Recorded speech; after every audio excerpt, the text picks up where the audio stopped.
اور اس کے ساتھ جو ہے ایک اور واقعہ بھی، وہ بھی حدیث پاک کے اندر آتا ہے۔ قارون جو آپ کی برادری کا آدمی تھا، بنی اسرائیل میں سے تھا، بلکہ بعض مفسرین نے یوں بھی لکھا ہے کہ آپ کا کزن تھا، بالکل قریبی تھا، لیکن وہ فرعون کے ساتھ ملا ہوا تھا۔ لیکن فرعون کے ساتھ ملنے کی وجہ سے مال و دولت جو ہے اس کے پاس بہت زیادہ تھا۔ سورہ القصص میں اس کا ذکر گزر چکا ہے کہ ایک پوری جماعت اس کے خزانوں کی چابیوں کو سنبھالنے پہ جو ہے وہ متعین تھی، لیکن وہ ہر لحاظ سے فرعون کے ساتھ تھا، اور جناب موسیٰ علیہ السلام کو ضد کرنے کی جو ہے وہ کوشش جو ہے وہ کرتا رہتا تھا۔ تو جناب موسیٰ علیہ السلام اعلیٰ اخلاق کی، ہر پیغمبر ہی اعلیٰ اخلاق کی تعلیم دیتا ہے، ذرا سے جھوٹ سے بچنے کی جو ہے۔ تو ایک دفعہ آپ بات فرما رہے تھے، لوگوں کے اللہ کے دین کی باتیں سمجھا رہے تھے، تو وہ کھڑا ہوا، اس نے کہا کہ زنا کے معاملہ میں کیا حکم ہے؟ کہا بہت بڑا جرم ہے، اور اس کی سزا جو ہے وہ رجم ہے، اور پھر غیر شادی شدہ اس کی سزا جو ہے وہ کوڑے ہے۔ تو پھر اس نے دوسرا سوال کہا کہ اگر آپ سے یہ برا کام سرزد ہو جائے تو پھر آپ کی بھی یہی سزا؟ کہا آپ میری بھی یہی۔ تو پھر ایک عورت کو، فاحش عورت کو تیار کیا ہوا تھا، اور پھر اس کو سامنے لایا، اور اس نے آ کر کہا کہ جناب موسیٰ نے میرے ساتھ۔ تو جناب موسیٰ علیہ السلام حیران ہوئے، پریشان ہوئے، اور یہ بھی بہت بڑی اذیت کی بات تھی، تکلیف کی بات تھی۔ اور پھر آپ نے اس عورت سے کہا کہ میں تجھے اللہ کی قسم دیتا ہوں کہ سچ سچ جو ہے وہ کہے۔ اس وقت اللہ تعالیٰ نے اس کی زبان پہ سچ جاری کر دیا، اور وہ قارون جو ہے وہ وہ جو ہے ذلیل و خوار ہوا، اور اس کی بات جو ہے وہ جھوٹی ہو گئی۔ تو یہ ایک اور واقعہ جو ہے وہ تفاسیر کے اندر ذکر کیا گیا ہے کہ جب جناب ہارون علیہ السلام کا انتقال ہوا، تو اس قوم نے یہ مشہور کر دیا کہ موسیٰ نے تو جو ہے وہ ان کو قتل کر دیا ہے۔ تو اللہ تعالیٰ نے اس سے بھی جناب موسیٰ علیہ السلام کو بری کیا۔ تو یہ اس قسم کے جو ہے وہ واقعات۔ اب آپ سوچتے ہوں گے وہ کیسی قوم تھی جس کی نجات کے لیے، جس کو غلامی سے آزادی دلانے کے لیے جناب موسیٰ علیہ السلام نے کوشش کی، محنت کی، لیکن قرآن حکیم کے اندر جو ان کے واقعات آئے ہیں وہ کچھ اسی طرح کے ہی ان کا حال جو ہے وہ معلوم ہوتا ہے۔ جناب موسیٰ طور پہ گئے اور پیچھے سے بچڑے کو اپنا معبود بنا لیا، یعنی اس طرح کے ان کے مطالبات جو بالکل ہی ناشائستہ تھے، اور بالکل ہی جو جناب موسیٰ کی شایان شان نہیں تھے، وہ ان سے جو ہے وہ ہوتے رہتے تھے۔ اور پھر قرآن حکیم کے اندر سورہ المائدہ کے اندر وہ واقعہ بھی موجود ہے کہ جب فرعون کے ظلم اور زیادتی سے ان کو آزادی ملی، یہ سمندر سے پار ہوئے، فرعون ان کے سامنے غرق ہوا، تو پھر ان کو کہا گیا کہ اب جہاد کے لیے تیاری کرو، یعنی وہ جو مقدس سرزمین ہے، مبارک سرزمین ہے، اور اس کے اندر ایک قوم عمالقہ جو ہے وہ آباد تھی۔ تو انہوں نے کہا وہ تو بڑے زبردست ہے، وہ بڑے طاقتور ہے، تو ہم تو کمزور آدمی ہیں۔ تو جناب موسیٰ علیہ السلام نے 12 آدمی وہاں تحقیق حال کے لیے بھیجے، اور ان سے کہا کہ جا کر دیکھ کر آؤ، اور ان کو حوصلہ اور صبر دلاؤ کہ کوئی ایسی بات نہیں ہے۔ لیکن جب وہ لوگ واپس آئے تو پھر سب کے سب سوائے 2 آدمیوں کے، وہ سب جو کہنے لگے بڑے زبردست ہیں، ان سے تو مقابلہ بڑا ناممکن ہے۔ لیکن 2 آدمیوں نے کہا اللہ کے بندو پہنچو تو صحیح، اللہ مدد کرے گی۔ لیکن وہ جو ہے تو زمین پہ بیٹھ رہے، اور پھر آخر کار انہوں نے کہہ دیا موسیٰ آپ جائے، اپنے رب کو ساتھ لے جائے، اور پھر میدان صاف ہوگا تو ہم آ جائیں گے۔ وہاں جناب موسیٰ علیہ السلام نے بڑی عاجزی اور زاری کے ساتھ یہ بات اللہ رب العالمین کے سامنے عرض کی، میرے اللہ، میں تو اپنی جان اور اپنے بھائی کی جان کا مالک ہوں، یا اللہ یہ قوم تو بات سنتی اور مانتی نہیں ہے، اب میرے اور ان کے درمیان جو ہے وہ تفریق کر دے۔ تو یہ اس قوم کی ایسی باتیں تھیں، لیکن حاشا وکلا حضرت محمد الرسول اللہ صلی اللہ تعالی علیہ وسلم کے ماننے والوں کا نہ آج یہ حال تھا، نہ آپ کے دور مقدس میں یہ حال تھا، وہ تو آپ کے اشاروں پہ اپنی جان قربان کرنے والے لوگ تھے۔ آپ سے دل و جان سے لوگ محبت بھی کرتے ہیں، آپ کا احترام بھی کرتے ہیں، اور محبت کی آخری حدوں کو آپ کی محبت جو ہے وہ چھو رہی ہوتی ہے۔ تو رب تعالیٰ نے فرمایا، اے ایمان والو، تم ایسے نہ ہو جانا جیسے وہ لوگ تھے جنہوں نے جناب موسیٰ علیہ السلام کو پریشان کیا تھا، اذیت اور تکلیف دی تھی۔ اللہ تعالیٰ نے پھر ان تمام چیزوں سے جو کہہ رہے تھے جناب موسیٰ علیہ السلام کے بارے میں، جناب موسیٰ کو بری فرما دیا تھا۔ اور وَقَانَ عِندَ اللَّهِ وَجِيهًا، اور جناب موسیٰ اللہ کے نزدیک، اللہ کے پاس بہت برگزیدہ پیغمبر تھے۔ یہاں رب تعالیٰ نے جناب موسیٰ علیہ السلام کے ذات گرامی کے بارے میں فرمایا کہ وہ وجی تھے۔ وجی کا معنی مفسرین نے مختلف انداز میں جو ہے وہ ذکر کیا ہے، یعنی ہر پیغمبر جو ہے حسب و نسب کے لحاظ سے وہ اس خاندان میں تشریف لے آتا ہے جو اس وقت سب سے اعلیٰ اور عرفہ قسم کا خاندان جو ہے وہ ہوتا ہے۔ جس طرح آخری پاک پیغمبر نے فرمایا، اللہ نے جو تمام دنیا میں اعلیٰ خاندان قریش، اور پھر قریش میں پھر وہ جو دوسرے بنو ہاشم، پھر وہ خاندان تھا، اللہ تعالیٰ نے مجھے وہاں جو ہے مبعوث کیا ہے۔ اور پھر جسمانی طور پہ ہر پیغمبر کو اللہ تعالیٰ ایسی شکل و صورت عطا فرماتی ہے جو بے مثل اور لاجواب ہوتی۔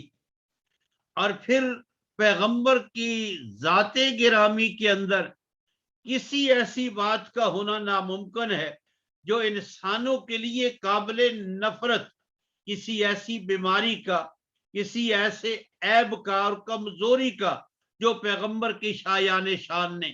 تو پیغمبر ہر لحاظ سے جو ہے وہ ایک اللہ کا مثالی بندہ ہوتا ہے، سیرت کے لحاظ سے بھی، شکل و صورت کے لحاظ سے بھی۔ اور پھر پیغمبر کی ذات تمام ان عیوب سے مبرہ ہوتی ہے جو انسانوں کی نگاہوں میں جو ہے وہ قابل نفرت ہوتے ہیں۔ اور پیغمبر کو کوئی ایسی بیماری بھی لاحق نہیں ہوتی جو قابل نفرت ہو، جس طرح یہ حیض معدے کی بیماری تھی، اور پھر جو ہے وہ خان صاحب ان کا جو حال ہوا کہ کہا ان کا انتقال ہوا، اور پھر یہ سلسل پیشاب والی بیماری جو ہے، یہ ایسی بیماریاں ہیں جو قابل نفرت ہے، اور کسی سچے پیغمبر کو اس بیماری کا نام و نشان تک نہیں ہوتا۔ اس لیے کہ پیغمبر کی ذات گرامی کے اندر تو رب تعالی محبوبیت کا عنصر جو ہے وہ رکھ دیتے ہیں، اور جو بھی قریب آتا ہے وہ پیغمبر سے محبت کرتا ہے، پیار کرتا ہے۔ اس لیے فرمایا کہ جناب موسیٰ علیہ السلام تو اپنے رب کے ہاں وجی تھے، خوبصورت تھے سیرت اور صورت کے لحاظ سے، اور پھر ان کی شخصیت تو ایسی تھی کہ جو بھی ایمان کی حالت میں قریب ہوتا وہ ان سے محبت اور پیار کرتا۔ اور ہر پیغمبر حسب و نسب کے لحاظ سے بھی پیغمبر اعلیٰ اور عرفہ ہوتا ہے۔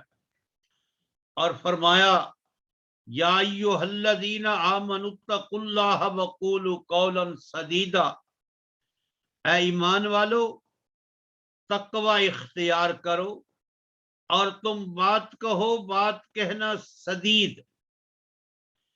یہ سدید کا بھی تعلق پہلے والی آیت سے ہے، یعنی کوئی ایسی بات نہ کہو جو پیغمبر کی شایان شان نہ ہو. لیکن یہاں رب تعالی نے قول صادق نہیں فرمایا، قول صواب نہیں فرمایا، قول سدید فرمایا. اس لیے مفسرین نے لکھا ہے کہ قول سدید جو ہے وہ اس بات کو کہتے ہیں جس کے اندر جھوٹ کا شائبہ تک نہ ہو، یعنی وہ بات بالکل حقیقت پر مبنی ہو، اس کو کہتے ہیں قول سدید.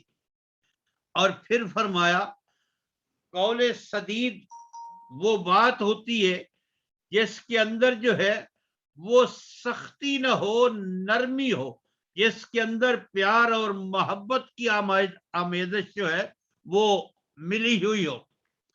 اور پھر رب تعالی نے فرمایا کہ قول سدید وہ بات ہوتی ہے جو ٹھیک ہو اور جس کے اندر خطا کا، غلطی کا شائبہ تک جو ہے وہ موجود نہ ہو.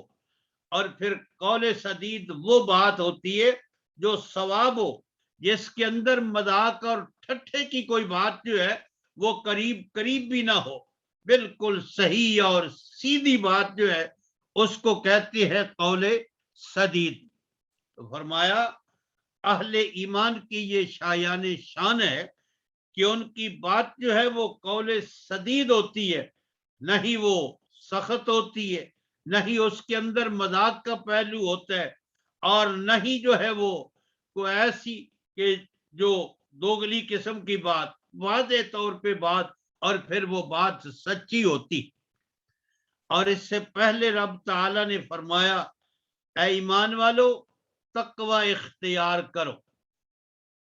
یہ تقوی جو ہے نا یہ عربی زبان کا لفظ ہے، لیکن بعض الفاظ جو عربی لغت کے ہیں وہ ہماری زبان میں آ کر ان کا معنی بالکل تبدیل ہو جاتا ہے، اور ان کو دوسری زبان جو پنجابی اور اردو زبان ہے اس میں ہم اس مفہوم میں لیتے ہی نہیں ہے جو اس کا اصلی مفہوم ہوتا ہے. مثال کے طور پہ عربی زبان میں مکر کا لفظ ہے. اب مکر کا جو لفظ ہے عربی زبان میں اس کا معنی ہوتا ہے مکرا اے دبرا، یعنی کسی معاملے کی تدبیر کرنا، کسی معاملے کے بارے میں سوچ و بچار، غور و فکر کرنا، کوئی منصوبہ بنانا جو ہے خواہ اچھا ہو خواہ برا ہو. دبرا خفیہ تدبیر کر، جس طرح وہ مکر و مکر اللہ، انہوں نے بھی تدبیر کی اور اللہ تعالی نے ان کی تدبیر کے مقابلہ میں تدبیر کی، یعنی پاک پیغمبر کو بچانے. لیکن ہماری پنجابی زبان میں، اردو زبان میں جو آدمی گیا گزرا ہو، چلاک ہو، دھوکے باز ہو، تو ہم کہتے ہیں یہ بڑا بھائی مکار آدمی ہے. حالانکہ عربی لغت میں مکر کا معنی تدبیر کرنا ہوتا ہے، یہ ہیر پھیر والی بات اس میں نہیں ہوتی. اسی طرح تقوی کا معنی ہم عام طور پہ کرتے ہیں پرہیزگار. یہ پرہیزگار جو ہے یہ فارسی کا لفظ ہے، یہ عربی کا لفظ نہیں ہے. اور پھر فارسی کا لفظ بھی جب ہماری زبان میں آتا ہے تو پھر اس کا معنی بالکل اس کا مصداق تبدیل ہو جاتا ہے. مثال کے طور پہ ایک آدمی حلال کمانے والا ہے اور لوگوں سے حسن سلوک کرنے والا ہے، لوگوں کی خدمت کرنے والا ہے، اور پھر نماز روزے کا پابند ہے، اور اس کے اندر یہ ساری اچھی صفات موجود ہیں، لیکن وہ کسی قبر کے ساتھ اس کی نسبت نہیں ہے، کسی گدی کے ساتھ اس کی نسبت نہیں ہے، تو کوئی معاشرے میں اس کو یہ نہیں سمجھتا کہ یہ آدمی بھی پرہیزگار ہے، یہ متقی ہے. اس کو یہی سمجھتے ہیں بس نمازی آدمی ہے، اچھا آدمی ہے.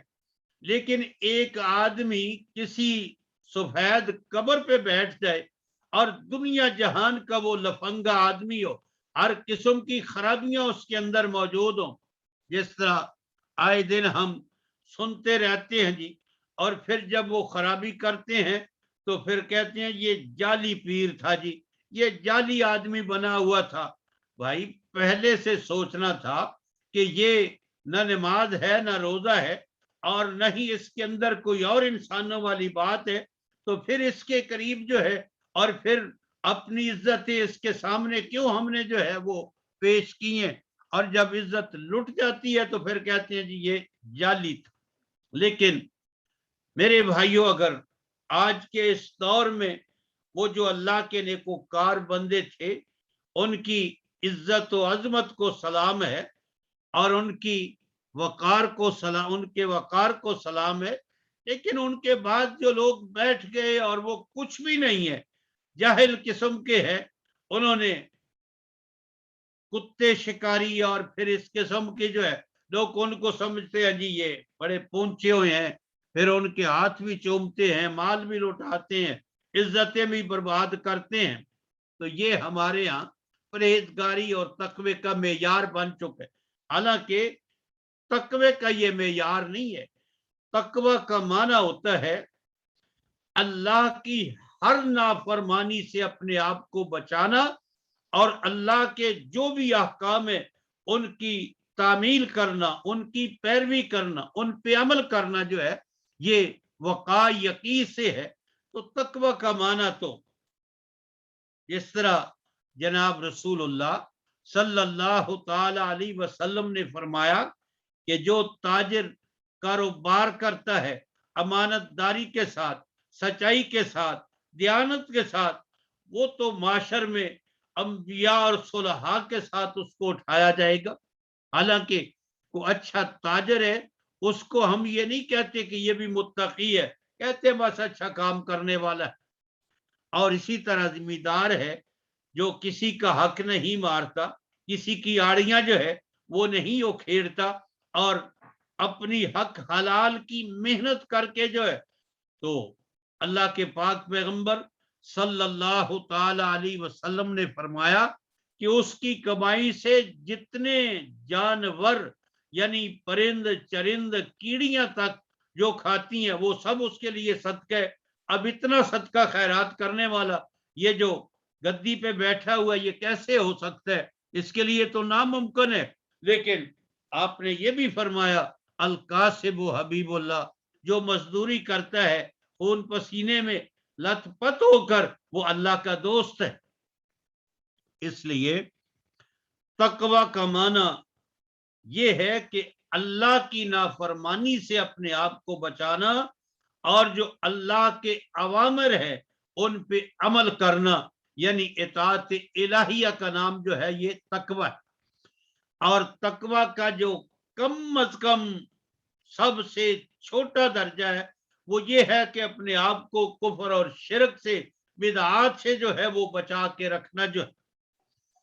تو اس سے پہلے رب تعالی نے تقوی کا حکم دیا اور پھر قول سدید کا جو ہے وہ حکم ارشاد فرمایا.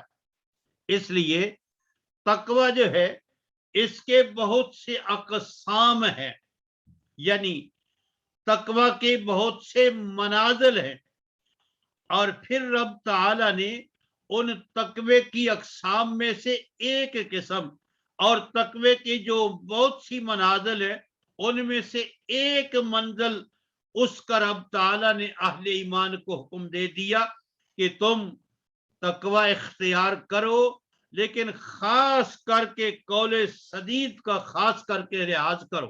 قول سدید سچی بات. اب قول سدید آپ جانتے ہیں کہ یہ زبان کا فعل ہے, سچ بولنا, سچ کہنا, حق بات کہنا جو ہے یہ زبان کا عمل ہے. اور یہ زبان نبی اکرم صلی اللہ تعالی علیہ وسلم نے فرمایا کہ جو آدمی مجھے دو چیزوں کی ضمانت دے دے, ایک وہ جو اس کے دو جپڑوں کے درمیان یعنی زبان ہے, اور ایک وہ جو دو اس کے دو رانوں کے درمیان ہے یعنی شرمگاہ, ان کی حفاظت کرے گا تو میں اس کے لیے جنت کا ضامن. اور پھر ایک مقام پر جناب رسول اللہ صلی اللہ تعالی علیہ وسلم نے اپنی زبان اقدس کو پکڑ کر 3 مرتبہ فرمایا اس کو روکے رکھو روکے رکھو روکے رکھو. تو صحابہ نے عرض کہ یا رسول اللہ کیا اس زبان کی وجہ سے بھی آدمی کو نقصان ہوتا ہے؟ تو آپ نے فرمایا میں نے معراج شریف کی رات بہت سے لوگوں کو دیکھا ہے جہنم میں جاتے ہوئے جو اس زبان کے کاٹنے کی وجہ سے جہنم میں جا رہے تھے. اس لیے تقوی اس کی ایک اعلیٰ قسم جو ہے زبان کی حفاظت وہ قول سدید کی صورت میں رب تعالیٰ نے اپنے بندوں کے سامنے رکھی کہ زبان کی حفاظت کرو تو پھر انشاءاللہ تقوی کی تمام منازل تمہارے لیے طے کرنا آسان ہو جائے گا. ویسے وہ حدیث آپ نے سنی ہوگی مطالعہ کیا ہوگا. ایک نوجوان جناب رسول اللہ صلی اللہ تعالی علیہ وسلم کی خدمت اقدس میں حاضر ہوا. عرض کیا اللہ کے رسول میں ایمان تو لانا چاہتا ہوں لیکن کچھ ایسی غلطیاں ہیں جن کو میں چھوڑ نہیں سکتا. آپ نے فرمایا کون سی؟ تو اس نے کہا اللہ کے رسول میں شراب نہیں چھوڑ سکتا, میں زنا نہیں چھوڑ سکتا, میں یہ چیز نہیں چھوڑ سکتا. تو آپ سنتے رہے. آپ نے فرمایا اچھا صرف تم ایک کام کرو دوسرا جو کچھ مرضی ہے کرتے رہو. یا رسول اللہ وہ کون سا کام؟ فرمایا سچ بولو, جھوٹ کبھی نہیں بولنا, سچ ہی بولنا ہے. اب یہ بات عہد کر کے جب چلا گیا تو شراب پینے کا وقت آیا, گلاس ہاتھ میں لیا تو خیال آیا کہ اللہ کے پاک پیغمبر کی خدمت اقدس میں جب جاؤں گا تو آپ پوچھیں گے تو پھر کیا سچ ہی بتانا ہوگا نا, تو پھر کتنی شرمندگی کی بات ہوگی کہ میں نے شراب پی ہے, میں نے یہ کام کیا ہے. تو اس نے اس ایک بات کی وجہ سے تمام گناہوں کو چھوڑ دیا. اس لیے سچ قول سدید جو ہے اگر یہ انسان کو حاصل ہو جائے تو پھر تقوی کی تمام منازل کا طے کرنا اس کے لیے سہل اور آسان ہو جاتا ہے. جس طرح جناب رسول اللہ صلی اللہ تعالی علیہ وسلم نے فرمایا الکذب یہلک والصدق ینجی, نجات سچائی ہمیشہ انسان کو کامیابی اور نجات دلاتی ہے اور جھوٹ جو ہے انسان کو ہمیشہ ہلاک اور برباد ہی جو ہے وہ کرتا ہے. اس لیے آپ نے یہ بھی فرمایا کہ مومن آپ ایسا بھی ایسا بھی ایسا بھی, آخر میں آپ نے فرمایا مومن جھوٹا کبھی نہیں ہو سکتا, مومن وہی ہے جو ہمیشہ سچ ہی بولتا ہے. تو جب وہ سچ بولنے کی اپنے اندر عادت ڈال دے گا اور پھر سچ بولتے بولتے ایک مقام ایسا آئے گا کہ وہ صدیقین میں شمار ہو جائے گا, تو یہی وہ تقوی کو حاصل کرنے کی بہترین چیز رب تعالیٰ نے اپنے بندوں کو بتلا دی ہے کہ زبان پہ کنٹرول کرو اور ہمیشہ قول سدید جو حق اور سچ بات ہو, خواہ اپنے خلاف ہو, اپنے گھر والوں کے خلاف ہو, برادری کے خلاف ہو, کسی غریب اور امیر کے خلاف, لیکن بات ہمیشہ جو ہے تم سچی کا ہاں کرو تو پھر تقوی کی تمام منزلیں آسان ہو جائیں. اور رب تعالیٰ نے قرآن مجید کے اندر اپنے بندوں کے ساتھ یہ معاملہ اپنی رحمت سے فرمایا ہے کہ جب کوئی اللہ اپنے بندوں کو حکم دیتے ہیں نا, اس حکم کو آسان بنانے کے لیے رب تعالیٰ اپنے بندوں کو نسخہ بھی عطا کر دیتے. جس طرح یہاں پہلے تقوی کا حکم دیا اور پھر قول سدید کی بات بتا دی کہ چلو تقوی تمہارے لیے بظاہر تمام اوامر پہ عمل کرنا, تمام نواہی سے اپنے آپ کو روک کر رکھنا, بظاہر یہ مشکل ترین چیز نظر آتی ہے, لیکن چلو تم اس میں سے زبان پہ کنٹرول کر لو, سچ کہنا, سچ بولنا شروع کر دو, تو دوسری چیزیں خود بخود آہستہ آہستہ تمہیں حاصل ہو جائیں گی. اور فرمایا یصلح لکم اعمالکم, جب تمہاری زبان میں سچائی آ جائے گی, حق بات کہنا یہ تمہاری زبان میں آ جائے گا, قول سدید کی عادت پڑ جائے گی, تو پھر اللہ تعالی تمہارے اعمال کی اصلاح فرمائیں گے. اصلاح کا مطلب مفسرین نے لکھا ہے کہ پھر اللہ تعالیٰ تمہارے اعمال یعنی اعمال صالحہ قبول فرما لیں گے, یا تمہیں اعمال صالحہ کی اللہ تعالیٰ اس سچ بولنے کی بدولت مزید توفیق عطا فرما دیں گے, اور پھر تمہارے لیے اعمال صالحہ کا سر انجام دینا یہ آسان اور سہل ہو جائے گا. اس لیے قول سدید اختیار تم کرو, اور پھر اعمال صالحہ کی توفیق اور ان پہ عمل کا آسان کر دینا یہ اللہ تعالیٰ تمہارے لیے اور تمہیں اس بات کی توفیق عطا فرما دیں گے. وَيَغْفِرْ لَكُمْ ذُنُوبَكُمْ, اور اللہ تعالیٰ پھر تمہارے گناہوں کو معاف فرما دیں گے. وَمَن يُطِعِ اللَّهَ وَرَسُولَهُ, اور جس نے بھی اللہ کی اطاعت کی اور اللہ کے رسول کی اطاعت کی. اللہ کی اطاعت اللہ کے فرامین جو قرآن حکیم کی صورت میں ہے, اور اللہ کے پاک پیغمبر کی اطاعت جو حدیث پاک اور آپ کی سنت مطہرہ کی صورت میں ہے. فرمایا جس نے بھی ان کی اطاعت. میرے بھائیوں, قرآن حکیم کے اندر اللہ اور اللہ کے رسول کے حکم ماننے کے لیے جو لفظ آئے ہیں وہ دو ہے, ایک ہے اطاعت کا اور ایک ہے اتباع کا. اطاعت کہتے ہیں کہ اللہ اور اللہ کے رسول کے ان فرامین کا ماننا اور ان پہ عمل کرنا. ماننا تو سب کو ہے, عمل ان پہ کرنا جن کا حکم دیا گیا ہے کہ یہ کرو اور یہ نہ کرو. اور پھر اطاعت کے لفظ میں یہ بات بھی موجود ہے کہ اللہ کے رسول کا ہر حکم دل کی خوشی کے ساتھ اس پہ عمل کرنا, اور جس چیز سے منع کیا اس کو دل کی خوشی کے ساتھ جو ہے وہ چھوڑ دینا اور اس کو رد کرنا. یہ اطاعت کے لفظ میں معنی پایا جاتا ہے. اور اگر کوئی اللہ اور اللہ کے رسول کا حکم تو مانتا ہے لیکن دل کی تنگی کے ساتھ اس پہ عمل کرتا ہے, تو اللہ کے ہاں اس کی کوئی قدر و قیمت نہیں ہے. اللہ کے ہاں بندہ مومن کا وہی عمل مقبول ہے جو دل کی خوشی کے ساتھ جو ہے, دل کی محبت اور پیار کے ساتھ جو ہے وہ ادا کیا جاتا ہے. تو اطاعت کا یہ معنی ہے.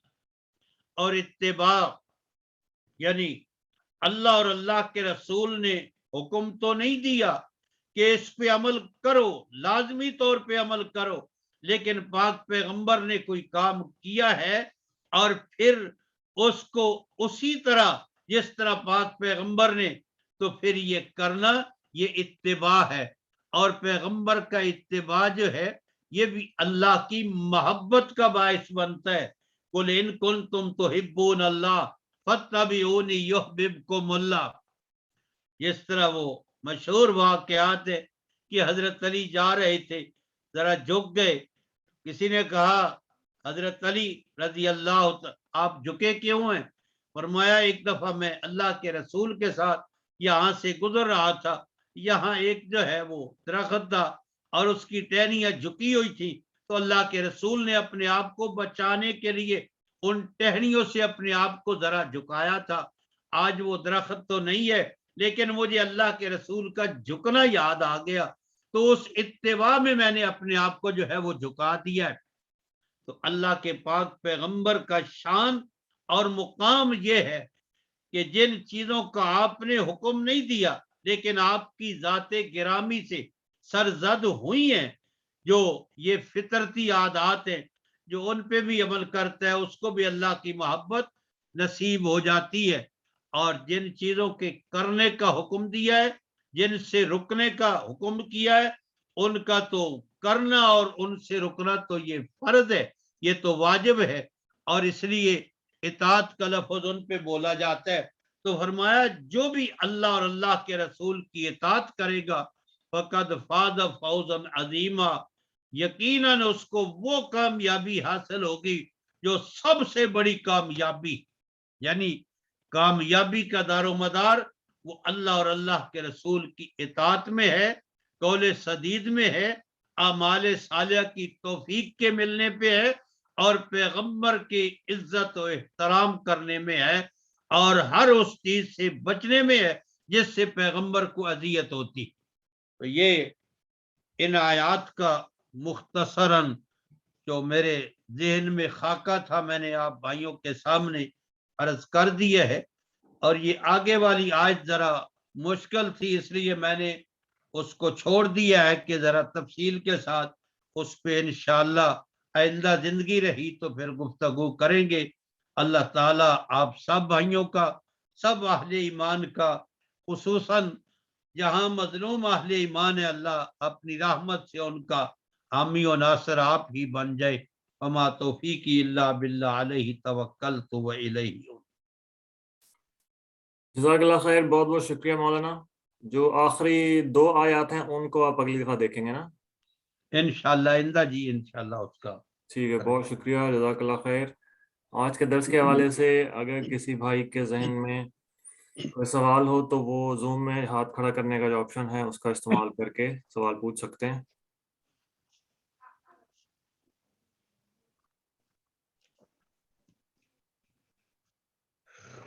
جی اقبال صاحب۔ جی السلام علیکم مولانا صاحب۔ وعلیکم السلام اقبال بھائی۔ جی یہ اتباع اور اطاعت کے حوالے سے کافی عرصہ پہلے اس پہ یعنی کہ تھوڑی سی گفتگو ہوئی تھی، جی لیکن اپنی کلیریفیکیشن کے لیے یعنی کہ میں آپ سے پوچھنا چاہ رہا ہوں کہ اتباع اور اطاعت، یعنی کہ مجھے جو سمجھ آئی ہے وہ یہ آئی ہے کہ اطاعت کے اندر تو جو سارے احکامات ہیں جن کا یعنی کہ نہ کرنے سے یا تو آدمی جہنم میں جا سکتا ہے یا جنت میں جا سکتا ہے، یعنی کہ اجر و ثواب ہے یا اس کا گناہ ہے۔ جی ہاں۔ اور اتباع کے اندر ایک پہلو اطاعت کا ہے اور ایک پہلو آپ کی عادات کا ہے، اختیار کہہ لیں جی۔ جی جی، وہ یعنی کہ وہ اطاعت کا پہلو تو اس کے اندر تو جو یعنی کہ اطاعت ہی کا جو ایک حصہ ہے وہ اتباع کے اندر ہے، وہ تو لازم و ملزوم، وہ تو اسی طرح سے جس طرح سے یعنی کہ آپ نے اللہ کی اطاعت کی۔ جی ہاں جی ہاں۔ اور دوسرا آپ کی عادات کا، آپ کے یعنی کہ کچھ ذاتی افعال ہیں جو آپ عادات، تو ان کے اندر اگر آدمی اس کو اختیار نہیں کرتے، ایک تو ہے کہ وہ اتباع فرض کے اندر وہ والی نہیں ہے، بلکہ اگر آپ کریں تو آپ کی محبت، جس طرح سے آپ نے بتایا کہ اللہ کی محبت آپ کے اس کو نزدیک پہنچتے ہیں آپ، لیکن وہ لازمی قرار نہیں دیا گیا کہ ان کو آپ نے مست کرنا، نہ کرنے سے آپ کو گناہ ہوگا۔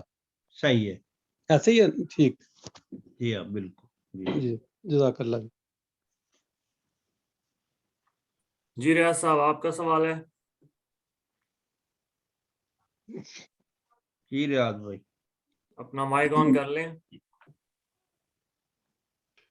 السلام علیکم ورحمۃ اللہ مولانا محترم۔ وعلیکم السلام ورحمۃ اللہ۔ مولانا جیسا کہ آپ نے وہ انڈیا کے میں جو خواتین ہیں جو حرمت رسول پہ گستاخی اس نے کی ہے، تمام اہل ایمان کا پوری دنیا میں دل دکھا ہے، تو میرا اس سلسلے میں یہ سوال ہے کہ وہ تو انڈیا میں تو اپنی استطاعت کے سے بڑھ کر بھی وہ اپنا احتجاج ریکارڈ کرا رہے ہیں، یا ان پہ جو اپنے ظلم اور ستم جو ہے نا وہ سہ رہے ہیں۔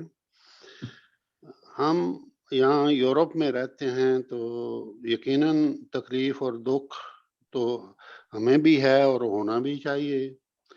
تو ان سلسلے میں یہاں کے قانون کے مطابق جو ہے یہ اظہار رائے ہے انسان کی اپنی، اس میں یہ لے لیتے ہیں، تو اس میں تھوڑا سی رہنمائی فرما دیں تاکہ اس میں صحیح قرآن اور سنت کے مطابق جو ہے نا اپنا اظہار رائے اللہ کے نبی کے ساتھ آدمی کر سکے. دیکھیے جی، پہلے بھی جب کوئی ایسا معاملہ ہوا تو اہل ایمان نے احتجاج کیا، احتجاج ہی کر سکتے ہیں. آج بھی وہ انڈیا کے معاملے میں جو ہے وہ انڈیا ایمبیسی لندن جو ہے وہاں احتجاج اہل ایمان کر رہے ہیں. میں نے بھی جانا تھا لیکن میں آج اس درد کی وجہ سے پھر رک گیا. یہاں سے ایک کوچ جو ہے وہ گئی ہے احتجاج کے لیے جو ہے، یعنی یہی ممکن ہے ہمارے لیے جو کر رہے ہیں. تو باقی پیغمبر کی جو محبت ہے اس کی وجہ سے قرآن تو ہر اہل ایمان کے دل میں جو ہے وہ موجود ہے. احتجاج ہی ہو سکتا ہے. اور پہلے جب یہ ہوا تھا ڈنمارک میں تو اس وقت جو ہے خرم مراد مرحوم کی ایک چھوٹی سی کتاب ہے سیرت پہ، وہ ہزاروں کی تعداد میں ہم نے جو ہے وہ تقسیم کی تھی ان غیر مسلم میں، اس کا بڑا فائدہ ہوا تھا. یہ بھی ایک انداز ہو سکتا ہے کہ پیغمبر کی سیرت جو ہے وہ، جس طرح آج کل بعض ہندو جو ہے وہ بھی پیغمبر کی سیرت کی بات بڑی خوبصورت جو ہے وہ کر رہے ہیں.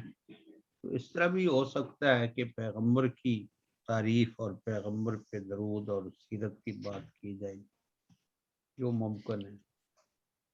جی مولانا محترم، اس سے یہ بھی پھر سوال پیدا ہوتا ہے جو یہاں کے مراکز ہیں یا مساجد ہیں یا تنظیمیں، اسلامی تنظیمیں ہیں، یقیناً ان کا بھی دل تو دکھتا ہے، تو ان پہ یہ احتجاج واجب کے زمرے میں آتا ہے یا اس میں بس ایسے ہی نہیں، واجب دیکھیے جی، واجب فرض جو ہے وہ تو پیغمبر کے دور میں دین کامل مکمل ہو چکا ہے. واجب فرائض کا جو ہے یہ واجب اس میں نہیں ہوتا، یہ فرض کفایہ ہی سمجھ لیں جو ہے وہ. کچھ لوگ گئے ہیں تو سب کی طرف سے جو ہے یہ احتجاج ہی ریکارڈ کرانا ہے کہ ہم تمام اہل ایمان کو اس کا دکھ ہوا ہے. ٹھیک ہے مولانا محترم، بہت بہت شکریہ جی. جی بہت شکریہ مولانا. میرے 5 سوالات ہیں.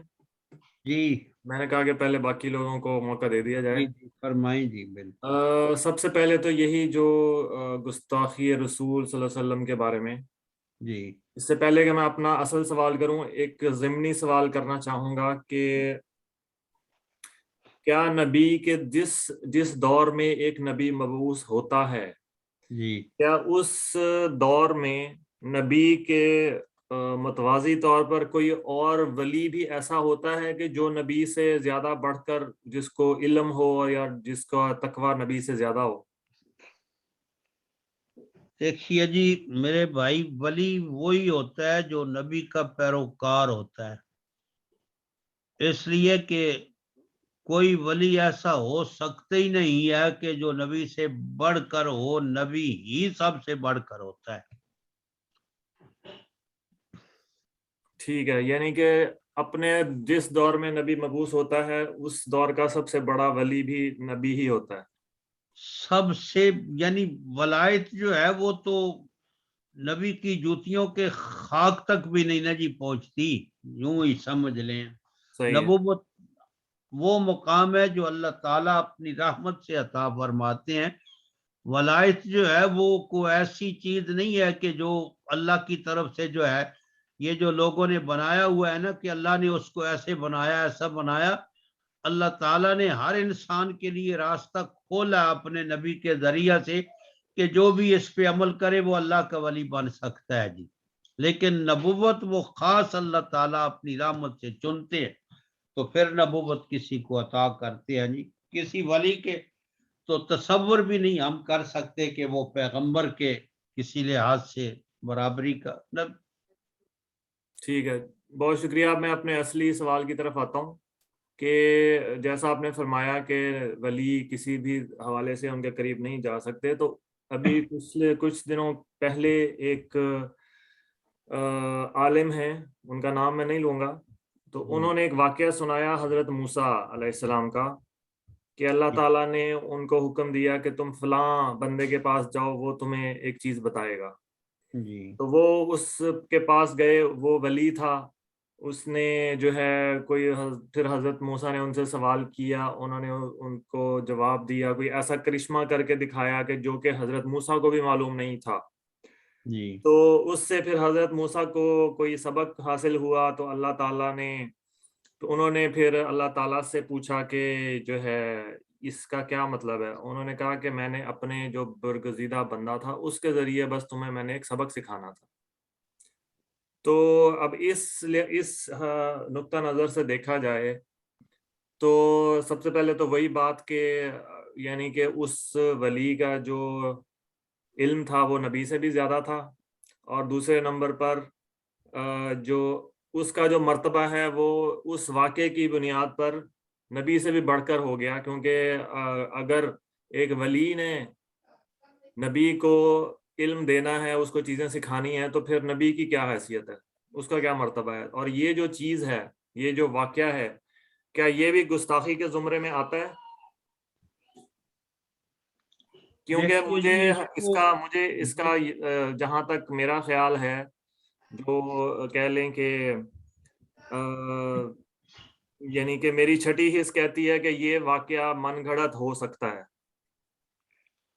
نہیں, یہ واقعہ موجود ہے سورہ الکہف کے اندر جی, جو آپ نے کہا ہے, فرمایا وہ والا واقعہ نہیں, وہ کوئی اور واقعہ کہہ رہے تھے, یہ والا نہیں واقعہ. اور واقعہ جی, وہ کوئی اور واقعہ ہے. اور واقعہ میرے علم میں نہیں ہے جی, یہی ایک واقعہ ہے. تو اس پہ تو علماء نے بہت کچھ لکھا ہے, لیکن اس میں بھی یہی فیصلہ ہے کہ جناب موسیٰ علیہ السلام کا مقام وہ جو تھے وہ خضر تھے یا فرشتے تھے, ان سے بہت بلند تھا جی. وہ کسی وجہ سے رب تعالیٰ نے جو ہے یہ چند باتیں جو ہے, کچھ اور واقعہ وہ میرے علم میں نہیں ہے جو وہ کہہ رہے ہوں گے نا جی. جی اس کا وہ ویڈیو موجود ہے یوٹیوب پہ, اس کا لنک میں آپ کو بھی بھیجوں گا, باقی ساتھیوں کو بھی بھیجوں گا. تو نہیں, وہ واقعہ مختصر اشارہ کر دینا جی, کسی اور کے بارے میں کہہ رہے تھے کہ جناب موسیٰ کو کہا اس کے پاس جائیں جی. جی اسی طرح کا مجھے پوری طرح یاد نہیں ہے, بس اس کا تھوڑا سا ہلکا سا جو ہے نا ذہن میں ہے, وہ میں دوبارہ دیکھوں گا, وہ آپ کو بھی پھر انشاءاللہ بتا دوں نہیں, گا. آپ اس کو ذرا سمجھ لینا جی, اگر یہی سورہ کہف والا واقعہ ہے تو پھر اس پہ تو تفصیل کے ساتھ بات ہو سکتی. یہ تو قرآن مجید کے اندر جو ہے نا وہ جی وہ موجود. قرآن مجید والا واقعہ تو بالکل واضح ہے, وہ واقعہ کوئی اور ہے, وہ یہ والا نہیں ہے. اچھا چلو دیکھ لیں, پھر آئندہ انشاءاللہ اس پہ بات کر لیں گے. ٹھیک ہے.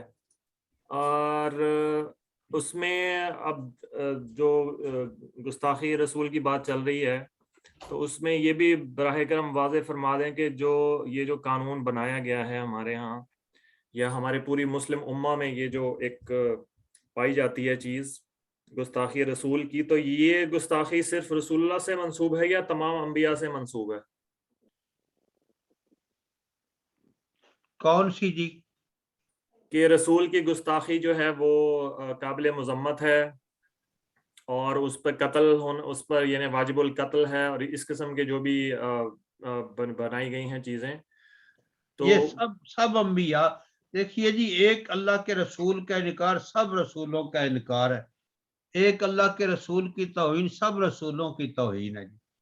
اس لیے کہ رسول کی ذات سے کوئی دشمنی کرتا, بلکہ اس پروگرام سے لوگ دشمنی کرتے ہیں جو رسول لائے ہیں, اور وہ سب پیغمبر ایک ہی پروگرام جو ہے نا جی وہ لائے ہیں جی.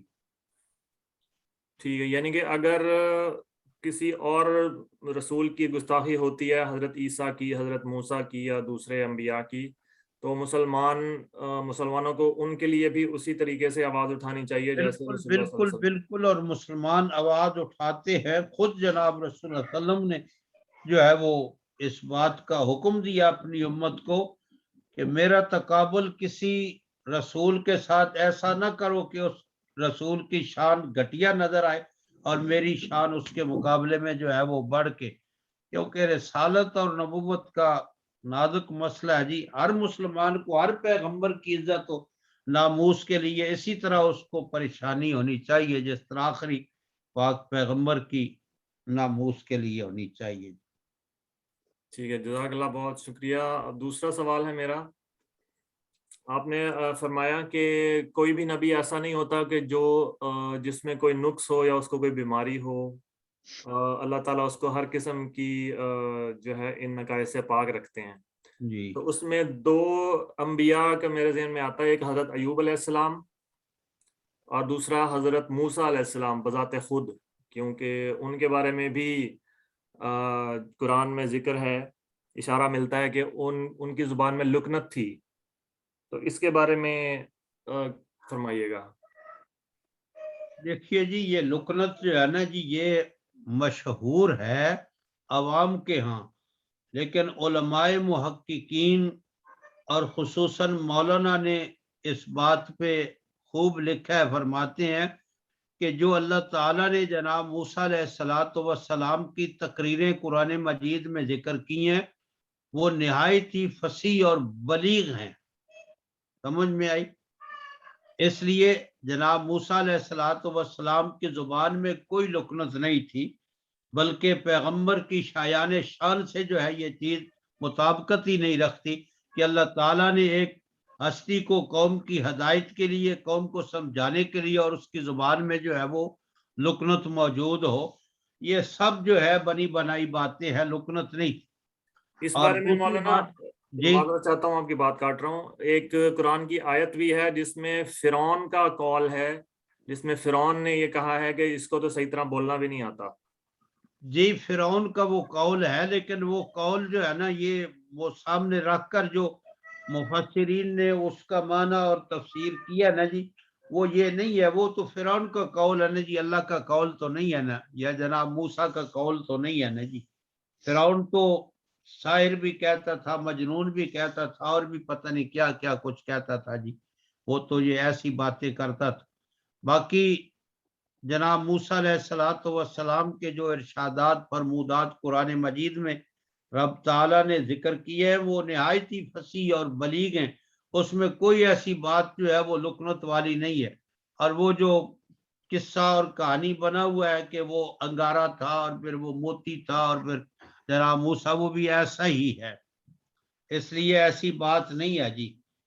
تو اس پہ جو ہے وہ بات جو ہے وہ انشاءاللہ وہ کر لیں گے. میں اس کو دیکھ لوں گا، میں آئندہ وضاحت کر دوں گا کہ اس کا کیا مطلب ہے جو فرعون کا قول ہے اس کا جی، یا جناب موسیٰ کی جو دعا ہے اس کا کیا جو ہے وہ قول ہے، وہ دیکھ لیں. باقی جو آپ نے سیدنا ایوب علیہ السلام کا ذکر کیا ہے، ان کو بیماری تھی، اس میں کوئی شک نہیں ہے، لیکن کوئی ایسی بیماری نہیں تھی جو قابل نفرت. اب کسی کو بخار ہونا یہ ایک عام سی بیماری ہے، سر کا درد ہونا عام سی بیماری ہے، لیکن وہ ایسی بیماری نہیں تھی کہ جس سے جو ہے وہ لوگ گھن کرتے ہوں یا نفرت کرتے ہوں اور پھر قریب نہ آتے ہوں. جس طرح یہ کوڑ کی بیماری ہے یا اس طرح کچھ اور جو ہے وہ بیماریاں ہیں، یہ فالج کا ہو جانا اور جسم کا جو ہے وہ بگڑ جانا، ٹیڑھا ہو جانا، کوئی ایسی بیماری نہیں تھی. تو ان کو بیماری تھی کیا؟ کون سی بیماری تھی؟ دیکھیے جن چیزوں کا اللہ تعالیٰ نے ذکر نہیں نہ جی کیا، اب ان کے پیچھے اگر کوئی انسان پڑتا ہے تو وہ غلطی کر سکتا ہے. یہی محققین مفسرین فرماتے ہیں جس کو اللہ تعالیٰ نے مبہم رکھا ہے تم بھی اس کو مبہم ہی رہنے دو. لیکن ان کو بیماری تھی، انہوں نے اللہ سے دعا کی، اللہ تعالیٰ نے اس بیماری کو دور فرما دیا ہے. لیکن یہ جو لوگوں نے قصے کہانیاں بنائے ہوئے ہیں، ان کے جسم میں جو کیڑے پڑ گئے، یہ سب ایسے جھوٹ موٹ ہے، اس کی کوئی حقیقت نہیں ہے. ٹھیک ہے جی. کیونکہ یہ بھی کہا جاتا ہے کہ وہ پتہ نہیں 40 سال تک اس بیماری میں، پتہ نہیں کتنے سال تک وہ مبتلا رہے. یہ بھی غلط ہے. یہ مدت بھی نہ حدیث میں ہے جی، نہ قرآن کے اندر ہے. یہ مدت بھی اس کا ذکر موجود نہیں ہے جی. جی ٹھیک ہے، بہت شکریہ، جزاک اللہ خیر.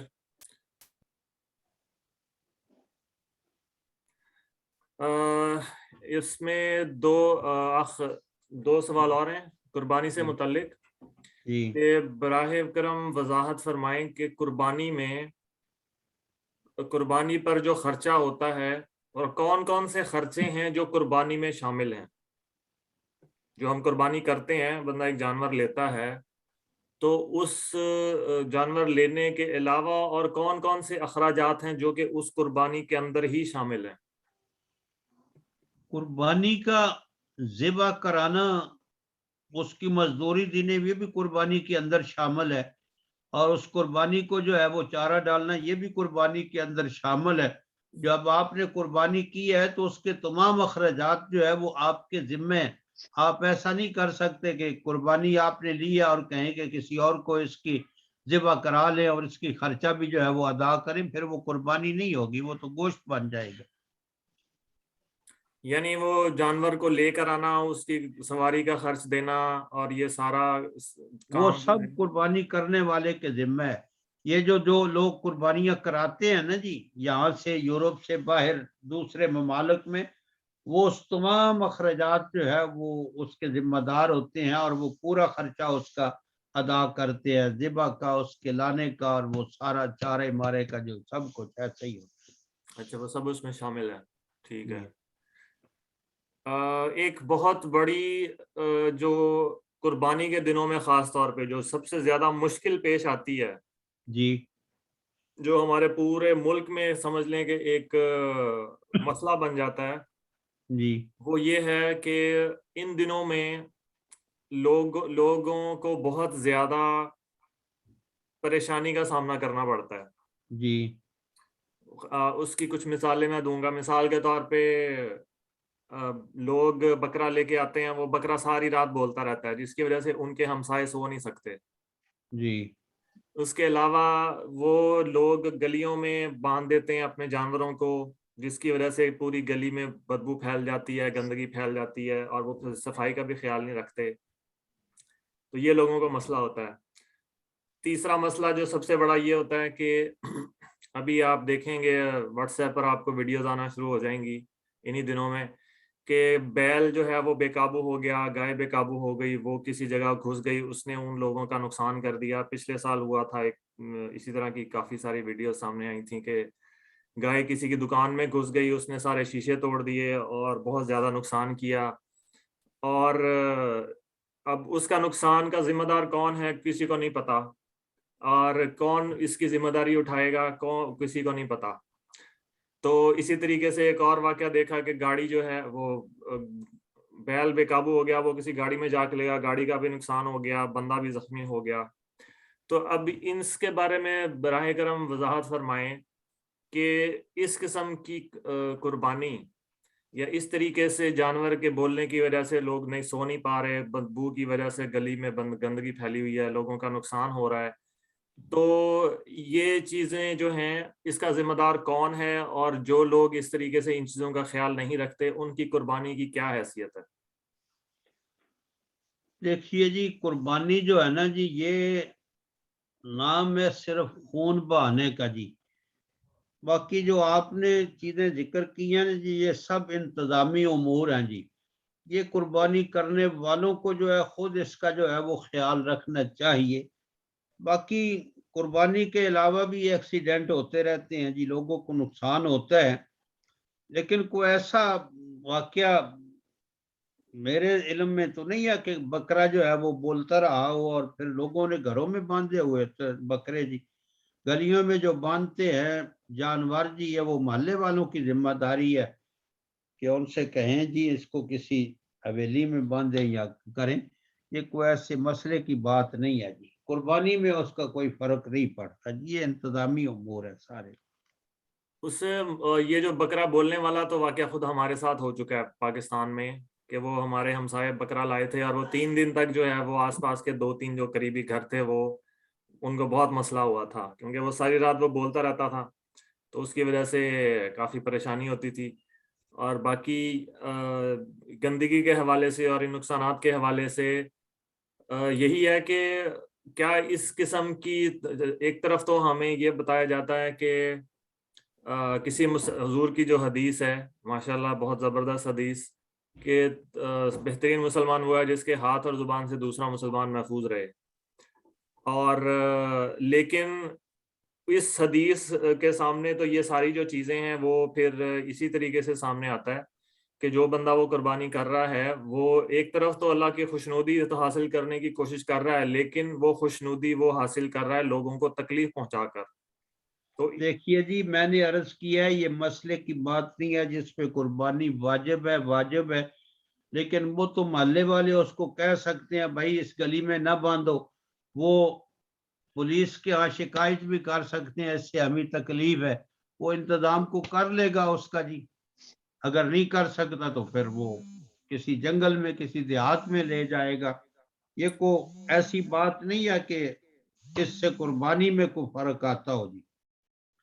یہ ایک الگ مسئلہ ہے کہ اس سے لوگوں کو تکلیف ہوتی ہے، محلے والے اس کو کہہ سکتے ہیں جن کو تکلیف ہے بھائی اس کو سنبھالو. سنبھالنا اس کا کام ہے جس نے قربانی کرنی ہے جی، یہ اس کی ذمہ داری ہے جس طرح بھی وہ کرے. تو مختصراً یہ مولانا جو میں سمجھا ہوں آپ کی بات سے کہ اس کو کوئی گناہ نہیں ہوگا. کس کا جی؟ جو وہ اس کی وجہ سے جو لوگوں کو تکلیف لوگوں ہو کو رہی ہے تکلیف دیتا ہے تو اس کا الگ گناہ ہوگا، لیکن اس کی قربانی پہ کوئی اثر کو فرق نہیں پڑے گا. قربانی کا اس میں کوئی گناہ نہیں ہے. میرا جو مقصد ہے سوال کرنے کا وہ یہی ہے کہ کیا ہمارے لیے ایسا عمل کرنا، اللہ تعالیٰ کی خوشنودی اس طریقے سے حاصل کرنا جس سے لوگوں کو تکلیف ہو، کیا ایسی خوشنودی حاصل کرنا کہاں تک مناسب ہے؟ دیکھیے میرے بھائی، میں نے عرض کیا ہے کہ متبادل لوگ انتظام کر سکتے ہیں، ہوتا بھی ہے. یہ ان محلے والوں کی کمزوری ہے جو تکلیف برداشت کرتے ہیں لیکن اس کو کہتے نہیں ہیں جی. اگر وہ کہیں تو وہ آگے پیچھے انتظام کر سکتا ہے اپنی قربانی کا، کرے یا نہ کرے یہ اس کی ذمہ داری ہے. جی اب بالکل، شرعی آپ طور کی پہ بات اس میں درست ہے. کوئی حکم نہیں لگایا جا سکتا کہ اس طرح لوگوں کو تکلیف ہوتی ہے تو وہ قربانی نہ کرے. اس لیے کہ اسی محلے میں کوئی غریب غربا ہوتے ہیں، وہ چاہتے ہیں کہ بس یہ قربانی کرے، کسی صورت میں قربانی کرے، ہمیں گوشت جو ہے وہ ملے. تو خاص کر کے آج کے اس دور میں تو جتنی مہنگائی ہے، بہت مشکل سے بڑے بڑے لوگوں نے گوشت کھانا چھوڑ دیا ہے. قربانی ہی ایک صورت ہے کہ ان کو کچھ مل جائے. جی بالکل، میں اصل میں جس نقطے پر بار بار زور دے رہا ہوں اور تھوڑا سا شاید وہ باقی ساتھیوں کو بھی اس سے الجھن ہو رہی ہو، میں جس کے لیے معذرت خواہ ہوں. میرا جو نقطہ ہے وہ یہی ہے کہ اگر اس کو محلے دار اس کو کہیں گے تو پھر وہ اس کا خیال کرے گا، کیا اس کو خود اس چیز کا خیال نہیں کرنا چاہیے؟ کیا ہمارے جو علماء ہیں، ہمارا جو دینی طبقہ ہے جو قربانی پر بہت زیادہ زور دیتے ہیں، ترغیب دیتے ہیں، کیا ان کو یہ بھی ساتھ نہیں بتانا چاہیے کہ جو بندہ قربانی کر رہا ہے اس کو ان چیزوں کا بھی خیال رکھنا ہے اپنے ہمسایوں کے حوالے سے اور اپنے دیگر جو اس کے؟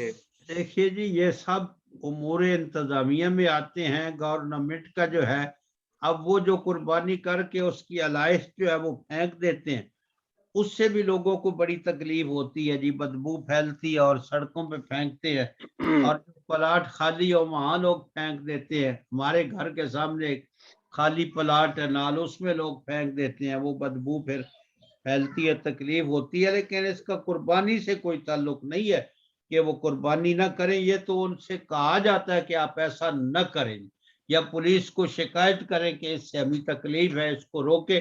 پھر وہ چاہے تو کرے چاہے تو نہ کرے، اس کی مرضی ہے جی. جی ٹھیک ہے، بہت شکریہ، جزاک اللہ خیر مولانا. جی سلیم بھائی، آپ کا سوال ہے. السلام علیکم مولانا صاحب. مولانا صاحب میرا سوال جی میرا سوال یہ ہے کہ پاکستان میں تو ہم جو قربانی کرتے ہیں تو ہم وہ کھال کو جو ہے وہ کسی تنظیم کو دے دیتے ہیں، یا تو ادھر اس کا کیا کر سکتے ہیں ہم؟ چلیں کھال تو وہ شناخت رائے رکھ لیتی ہے اگر خود قربانی کرتے ہیں، جو سری ہے اس کا ہم کیا کر سکتے ہیں؟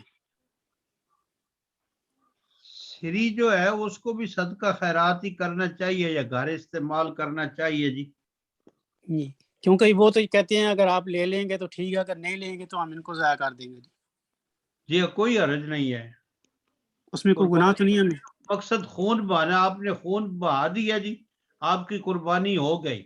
جی ٹھیک ہے، جزاکم اللہ. ٹھیک ہے، یعنی کہ یہاں جو لوگ قربانی کرواتے ہیں وہ کافی ساری چیزیں یہاں پر وہ نہیں ان کو دی جاتی، تو وہ اگر ضائع بھی ہو جاتی ہیں تو اس سے کوئی مسئلہ نہیں ہے. جی نہیں، کوئی مسئلہ نہیں ہے. جی ٹھیک ہے، بہت شکریہ، جزاک اللہ خیر. مزید اور کوئی سوال نہیں ہے میرے خیال سے، کسی کا ہاتھ نظر نہیں آ رہا. تو ہم مولانا خالد محمود صاحب کا بہت شکریہ ادا کرتے ہیں کہ انہوں نے ہمارے لیے وقت نکالا. جزاک اللہ، شکریہ. سے دعا ہے کہ جو کہا سنا ہو اس کو قبول فرمائیں. جزاک اللہ خیر مولانا، بہت بہت شکریہ. شکریہ جناب.